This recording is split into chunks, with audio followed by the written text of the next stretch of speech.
ঈদের রাতে আল্লাহ প্রথম আসমানে কি করেন? এই রাতে আকাশে কি হয়? আল্লাহ তাআলা ফেরেশতাদের কি বলেন? রমজানের শেষ রাতই হলো ঈদুল ফিতরের রাত। এই রাতে মহান আল্লাহ তাঁর অসংখ্য বান্দার প্রতি ক্ষমার ঘোষণা করেন। যারা রমজানের 30টি রোজা রেখেছেন তাদের জন্য এই রাতে আল্লাহর জান্নাত ওয়াজিব হয়ে যায়। ঈদের রাতে কৃত দোয়া ফিরিয়ে দেওয়া হয় না। ঈদের রাতে ইবাদতকারীর অন্তর কিয়ামতের দিন মরবে না।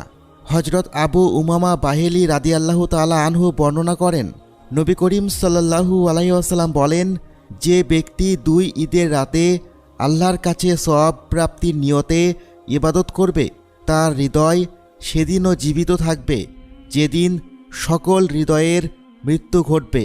ঈদুল ফিতরের রাতকে পুরস্কারের রজনী বলার কারণ হলো আল্লাহ তাআলা শ্রমিকদেরকে বিনা হিসেবে